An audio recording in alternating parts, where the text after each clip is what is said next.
ಇಂದು ಬೆಳ್ಳಂಬೆಳಿಗ್ಗೆನೆ ಒಂದು ಕಹಿ ವಿಚಾರ ಕರ್ನಾಟಕಕ್ಕೆ ಹಾಗೂ ಕಲಾವಿದರ ಒಂದು ಗುಂಪಿಗೆ ಅಂತಾನೆ ಅನ್ಬೋದು. ಯಾಕಂದ್ರೆ ಕರ್ನಾಟಕದ ಪ್ರಸಿದ್ಧ ನಟ ಹಾಗೂ ನಿರ್ಮಾಪಕ ನಿರ್ದೇಶಕರಾಗಿದ್ದಂತಹ ದಿಲೀಪ್ ರಾಜ್ ಅವರು ಹೃದಯಘಾತದಿಂದ ನಿಧನರಾಗಿದ್ರು. ಈ ಸುದ್ದಿಯನ್ನ ಕೇಳಿ ಪ್ರತಿಯೊಬ್ರು ಕೂಡ ಶಾಕ್ ಆಗಿದ್ರು. ಯಾಕಂದ್ರೆ ದಿಲೀಪ್ ರಾಜ್ ಅವರು ತಮ್ಮ ದೇಹವನ್ನ ಅಷ್ಟರ ಮಟ್ಟಿಗೆ ಜಿಮ್ ಮೂಲಕ ಹಾಗೂ ಆಹಾರ ಪದ್ಧತಿಯ ಮೂಲಕ ಯಾವುದೇ ಕೆಟ್ಟ ಚಟಗಳನ್ನ ಹಿಡ್ಕೊಳ್ದೇನೆ ಅದನ್ನ ಅಷ್ಟು ಚೆನ್ನಾಗಿ ಇಟ್ಕೊಂಡಿದ್ರು.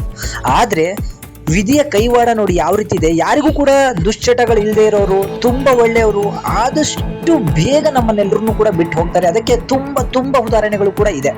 ಆದ್ರೆ ಈಗ ಈ ವಿಚಾರವಾಗಿ ದಿಲೀಪ್ ರಾಜ್ ಅವರ ಕೊನೆಯ ವಿಡಿಯೋ ಒಂದು ವೈರಲ್ ಆಗಿದೆ. ಕೊನೆಯ ಬಾರಿ ಶೂಟಿಂಗ್ ಮಾಡಿದಂತಹ ಒಂದು ವಿಡಿಯೋ ವೈರಲ್ ಆಗಿದೆ.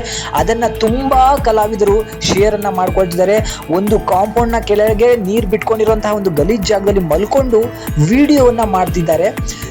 ಕೋಟಿ ರೂಪಾಯಿಗಳು ಇದ್ರೂ ಕೂಡ ಎಷ್ಟು ಸಿಂಪಲ್ ಆಗಿದ್ರು, ಎಲ್ರಿಗೂ ಕೂಡ ಎಷ್ಟು ಮರ್ಯಾದೆ ಕೊಡ್ತಿದ್ರು ಅಂತ ಹೇಳಿ ಅವರಿಗೆ ನೋಡಲು ಬಂದಿರುವಂತಹ ಅಭಿಮಾನಿ ಬಳಗವನ್ನ ನೋಡಿದ್ರೆ ಗೊತ್ತಾಗತ್ತೆ ಯಾವ ರೀತಿ ಅನ್ನದಾತರಾಗಿದ್ರು, ಎಷ್ಟು ಜನರ ಮನೆಯ ಅನ್ನ ಆಗಿದ್ರು ಗೊತ್ತಾ ಈ ದಿಲೀಪ್ ರಾಜ್ ಅವರು.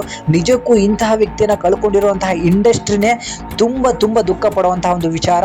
ಯಾಕಂತ ಹೇಳಿದ್ರೆ ಇಂತಹ ನಿರ್ಮಾಪಕರಾಗಿರ್ಬೋದು, ನಿರ್ದೇಶಕರಾಗಿರ್ಬೋದು ಕಳ್ಕೊಂಡ್ರೆ ಇಂಡಸ್ಟ್ರಿಗೆ ದೊಡ್ಡ ನಷ್ಟನೂ ಆಗ್ಬಹುದು.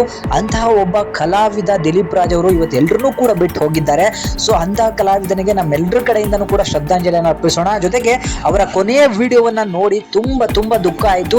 ಸೊ ದಿಲೀಪ್ ರಾಜ್ ಅವರ ಬಗ್ಗೆ ನಿಮಗೇನಾದ್ರೂ ಗೊತ್ತಿರುವಂತಹ ವಿಚಾರಗಳಿದ್ರೆ ದಯವಿಟ್ಟು ಕಮೆಂಟ್ ಮುಖಾಂತರ ತಿಳಿಸಿ. ಅದರ ಜೊತೆಗೆ ಬಿಗ್ ಬಾಸ್ ಖ್ಯಾತಿಯ ಮೋಕ್ಷಿತಾ ಪೈ ಅವರು ಕೂಡ ತಮಗೆ ನಿರ್ಮಾಪಕರಾಗಿ ನಿರ್ದೇಶಕರಾಗಿ ಒಂದು ವೆಬ್ ಸೀರೀಸ್ ಅನ್ನ ಅವರು ಡೈರೆಕ್ಟ್ ಮಾಡಿದ್ರು. ಅದರ ಹಲವಾರು ತುಣುಕುಗಳನ್ನು ಕೂಡ ಅವರು ಹಂಚಿಕೊಂಡಿದ್ದಾರೆ. ಅಲ್ಲೂ ನೋಡ್ಬೋದು ಯಾವ ರೀತಿಯಾದಂತಹ ಒಂದು ಪ್ರೊಡಕ್ಷನ್ ಆಗಿರ್ಬೋದು, ಡೈರೆಕ್ಷನ್ ಆಗಿರ್ಬೋದು ಅವರು ಮಾಡ್ತಿದ್ದಾರೆ ಅಂತ ಹೇಳಿ. ಇಂತಹ ಕಲಾವಿದ ಮತ್ತೆ ಕನ್ನಡ ಇಂಡಸ್ಟ್ರಿಗೆ ಸಿಗೋದು ತುಂಬಾ ಕಷ್ಟ ಅಂತ ಹೇಳ್ತಾ ಈ ವಿಡಿಯೋನ ಮುಗಿಸ್ತಾ ಇದ್ದೀನಿ. Thank you.